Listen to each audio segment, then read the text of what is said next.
虜になってしまえばきっと Pengertian tahap pengiktisaran.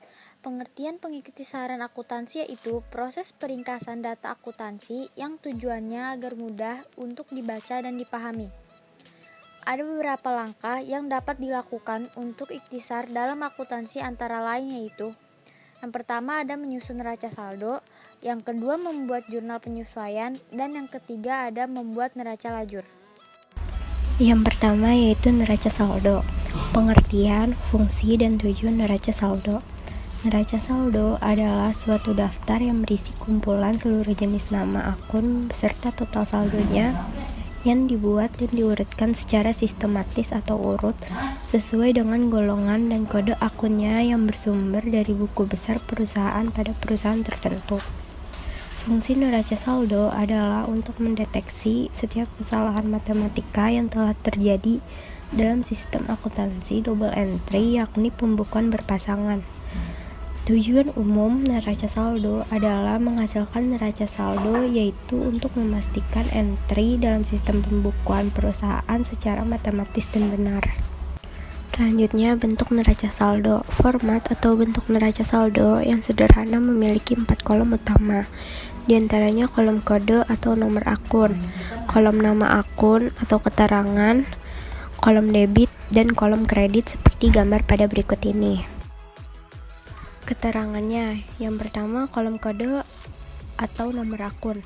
Nomor atau kode akun harus ditulis secara sistematis atau urut mulai dari kode 1 yang menunjukkan kode akun harta sampai kode 4 yang menunjukkan kode akun beban. Yang kedua, kolom nama akun. Penulisan dalam neraca saldo diurutkan dari golongan akun harta, akun hutang, akun modal, akun pendapatan, dan yang terakhir adalah akun beban. Yang ketiga, kolom debit. Kolom debit berisi saldo dari setiap akun yang memiliki saldo debit sesuai dengan buku besar. Yang keempat, kolom kredit. Kolom berikut berisi saldo setiap akun yang memiliki saldo total kredit sesuai yang ada di dalam buku besar.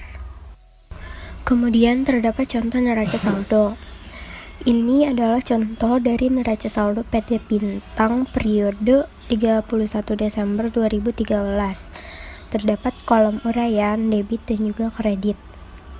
Dalam contoh neraca saldo PT Bintang, keseimbangan antara debit dan kredit diperlihatkan pada jumlah Rp950.000. Saldo-saldo akun diambil dari akun yang bersangkutan di buku besar. Misalnya, saldo debit akun kas dalam neraca saldo sebesar Rp543.000 adalah merupakan saldo akun tersebut di buku besar. Setelah melakukan tahap neraca saldo, tahap selanjutnya adalah membuat jurnal penyesuaian. Pengertian, fungsi, dan tujuan jurnal penyesuaian. Pengertian jurnal penyesuaian adalah proses penyesuaian tentang catatan atau fakta yang sebenarnya pada akhir periode akuntansi. Jurnal penyesuaian disusun berdasarkan data dari neraca saldo dan data atau informasi penyesuaian akhir periode. Fungsi dari jurnal penyesuaian adalah untuk mengetahui total atau jumlah beban maupun pendapatan yang dihasilkan selama periode akhir tersebut. Tujuan jurnal penyesuaian adalah untuk dapat memberikan gambaran total pendapatan yang ada di dalam akun-akun nominal pada sebuah periode akhir. Jadi, jurnal penyesuaian akan memberikan kita gambaran jumlah beban beserta jumlah pendapatan yang valid. Rekening yang harus disesuaikan. Tidak semua akun memerlukan jurnal penyesuaian pada akhir periode akuntansi. Akun-akun yang lazim disesuaikan pada akhir periode akuntansi untuk perusahaan jasa adalah sebagai berikut. Yang pertama, ada beban dibayar di muka atau prepaid expenses. Yang kedua, pendapatan diterima di muka atau deferred revenue. Yang ketiga, piutang pendapatan atau accrued receivable. Yang keempat, beban yang masih harus dibayar atau accrued expense. Yang kelima, penyusutan aktiva tetap atau depreciation of fixed asset. Yang keenam, pemakaian perlengkapan. Dan yang terakhir, yang ketujuh, koreksi kesalahan mencatat. Contoh jurnal penyesuaian Format jurnal penyesuaian berisi: yang pertama ada tanggal, yang kedua keterangan, yang ketiga ref, yang keempat ada debit, dan yang terakhir yang kelima ada kredit. Di sini terdapat contoh soal jurnal penyesuaian dan terdapat neraca saldo Elvia Bahari periode 30 September 2019 dengan akun-akun sebagai berikut. Pada akhir bulan September, data-data yang harus dibuat penyesuaian yaitu: A. Sisa perlengkapan per 30 September senilai 300.000. Untuk melakukan penyesuaian tersebut, kita harus mencari perlengkapan yang sudah terpakai dengan cara perlengkapan dikurang sisa perlengkapan. Jadi, 1.820.000 dikurang 300.000 sama dengan 1.520.000. Lalu kita tulis di jurnal penyesuaian sebagai berikut. Pada kolom tanggal, kita tulis tanggal 30 September 2019. Pada kolom keterangan, kita isi beban perlengkapan senilai 1.520.000 di debit dan perlengkapan senilai 1.520.000 di kredit. B. Pendapatan diterima tapi belum ditagih periode 30 September 2019 senilai 2.310.000. Dari soal tersebut, terdapat pendapatan diterima tapi belum tertagih. Jadi karena pendapatan tersebut belum tertagih, maka dicatat di jurnal penyesuaian sebagai piutang usaha. Lalu kita tulis di jurnal penyesuaiannya sebagai berikut. Di kolom tanggal kita isi tanggal 30 September 2019. Lalu kita isi kolom keterangan dengan piutang usaha senilai 2.310.000 di debit dan pendapatan senilai 2.310.000 di kredit. C. Penyusutan peralatan diperkirakan senilai 1.500.000 rupiah. Dari soal tersebut diperkirakan adanya penyusutan peralatan senilai 1.500.000 rupiah. Maka kita tulis di jurnal penyesuaian sebagai berikut. Di kolom tanggal kita isi tanggal 30 September 2019. Lalu pada kolom keterangan kita isi dengan beban penyusutan peralatan senilai 1.500.000 rupiah di debit dan akumulasi penyusutan peralatan senilai 1.500.000 rupiah di kredit. D. Gaji yang belum dibayar periode 30 September 2019 sebesar Rp475.000.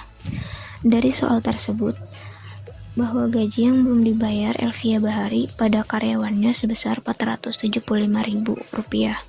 Jadi kita tulis di jurnal penyesuaian sebagai berikut.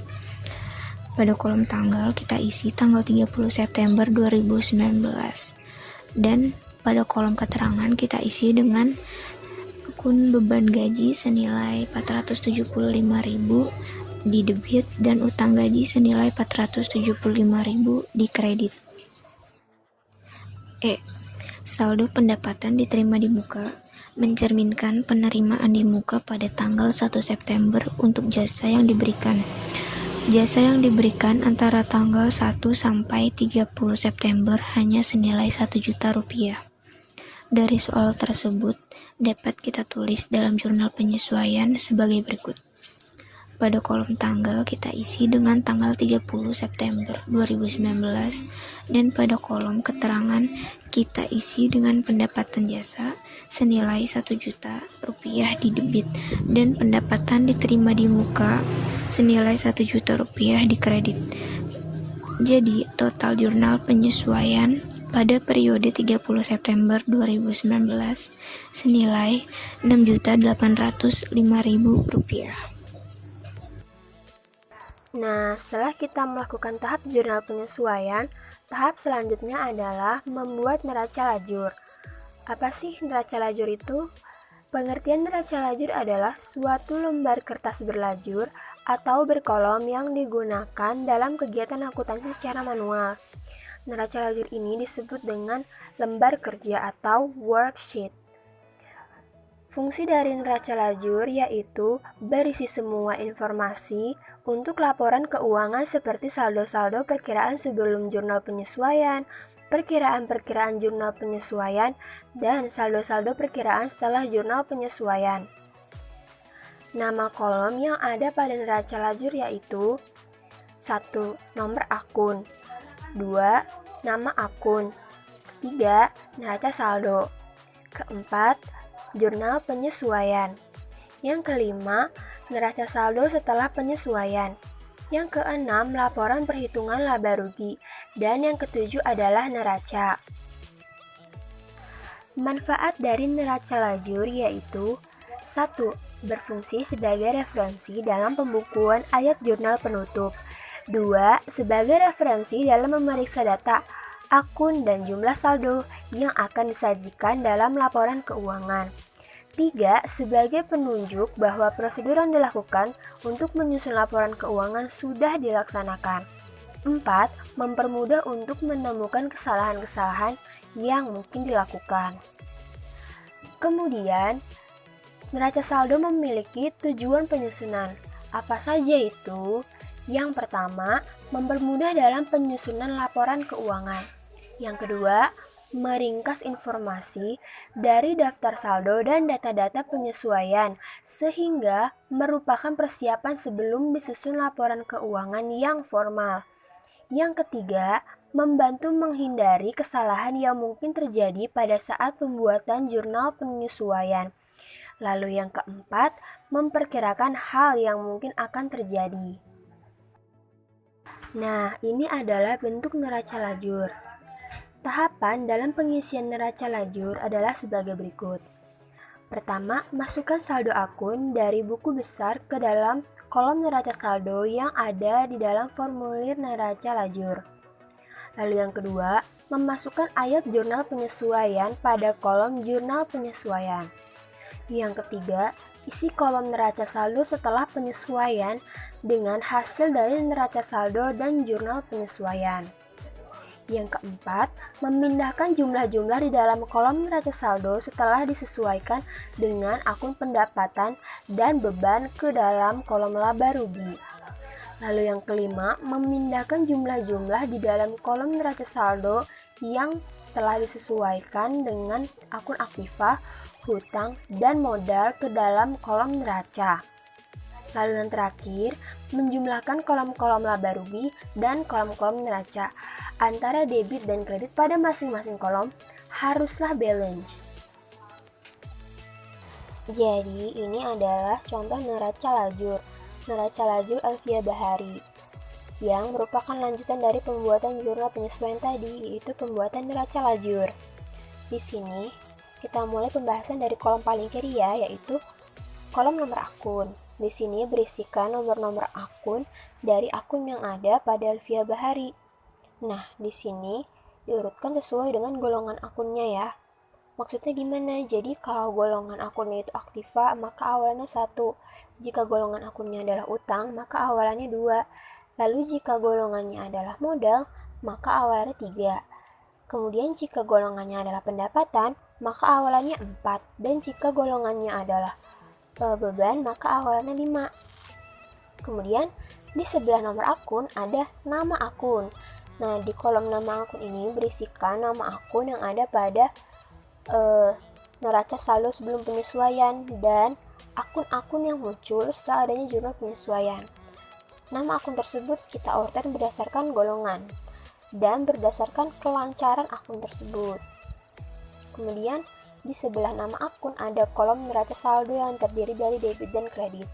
Di sini kita masukkan saldo-saldo yang ada pada neraca saldo sebelum penyesuaian tadi beserta totalnya ya. Kemudian di sebelah kolom neraca saldo ini ada kolom jurnal penyesuaian yang terdiri dari debit dan kredit. Nah, di sini kita masukin nih akun-akun yang udah kita hitung penyesuaian tadi di jurnal penyesuaian. Kita masukkan dengan benar dan jangan lupa masukkan juga total atau jumlahnya. Setelah itu, kita buat baru neraca saldo setelah penyesuaian. Nah, ini adalah penjumlahan antara neraca saldo dan jurnal penyesuaian. Maksudnya gimana sih? Nah, contohnya nih kayak piutang usaha. Piutang usaha itu kan dia golongannya aktiva ya kan. Nah, dia bersaldo normal di debit, yang artinya kalau di debit dia bertambah, kalau di kredit dia berkurang. Nah, piutang usaha ini di neraca saldo pada posisi debit sebesar 21.900.000 dan di jurnal penyesuaian dia juga di posisi debit sebesar 2.310.000. Karena sama-sama di saldo normal dan sama-sama bertambah, maka kita jumlahkan. Jadi dia bertambah nih di neraca saldo setelah penyesuaian menjadi 24.210.000. Lalu bagaimana jika itu terjadi jika saldo normalnya kredit? Dia akan bertambah kalau di jurnal penyesuaiannya juga posisi kredit. Nah, seperti itu. Tapi gimana sih kalau misalnya berbeda? Ya, jadi seperti perlengkapan nih ya contohnya. Perlengkapan itu aktiva yang saldo normalnya adalah di debit, yang jika di debit dia bertambah, di kredit berkurang. Sama kayak piutang usaha. Nah, perlengkapan di neraca saldo ini di posisi debit sebesar 1.820.000. Tetapi di jurnal penyesuaian ia ada di kolom kredit sebesar 1.520.000. Nah, berarti dia berkurang. Jadi 1.820.000 dikurangi 1.520.000, maka hasilnya adalah 300.000. Kita tulis dan kita masukkan di neraca saldo setelah penyesuaian. Ngerti ya? Oh iya, jadi gimana sih tahu nulis di neraca saldo setelah penyesuaian itu di debit apa di kredit? Tergantung dari jenis saldo normal akunnya. Jadi kalau misal aktiva ya kita nulisnya di debit. Jadi kalau misalnya dia emang saldo normalnya di kredit, jadi di neraca saldo setelah penyesuaiannya kita tulisnya di kredit, seperti itu. Dan jangan lupa untuk menjumlahkan debitnya ada berapa, kreditnya ada berapa. Pastikan antara debit dan kredit ini balance ya, untuk meminimalisir adanya kesalahan perhitungan dari neraca lajur. Oke, jelas ya? Oke, kita lanjut ke kolom laba rugi yang terdiri juga dari debit dan kredit. Untuk kolom laba rugi ini khusus untuk akun pendapatan dan juga beban. Tujuannya untuk mengetahui apakah perusahaan ini mengalami laba atau rugi. Caranya gimana? Caranya yaitu kita dengan melihat selisih antara debit dan kredit. Nah, jika debit ini saldo totalnya ini lebih kecil daripada kredit, artinya dia laba. Tapi kalau dia lebih besar, artinya dia rugi. Nah, di Elvia Bahari ini, dia total dari debitnya itu lebih kecil daripada kredit, artinya dia laba ya kan. Nah, selisihnya sebesar 4.955.000. Nah, ini adalah labanya. Nah, karena debitnya ini lebih kecil daripada kredit, dan untuk mendapatkan hasil akhir atau total yang balance itu gimana? Makanya selisihnya itu kita taruh deh di debit supaya hasilnya sama, menjadi 72.760.000. Ngerti ya? Oke, lalu kita lanjut ke kolom neraca yang terdiri dari debit dan kredit juga. Nah, di kolom ini khusus untuk akun aktiva, utang, dan juga modal. Nah, saldo yang ada di neraca saldo setelah penyesuaian yang aktiva, utang, dan modal ini kita taruh juga nih di neraca. Kita jumlahin deh, debitnya ada berapa, kreditnya ada berapa. Nah, ternyata selisihnya sama, yaitu sebesar 4.955.000. Berarti benar nih perhitungannya, karena sama selisihnya. Nah, karena kredit ini lebih kecil kreditnya, nah untuk mencapai hasil yang sama dengan debitnya, maka selisihnya kita taruh di kredit. Nah, jadi totalnya sebesar 71.480.000. Sama ya sama yang debitnya. Sudah balance, berarti kemungkinan benarnya semakin besar.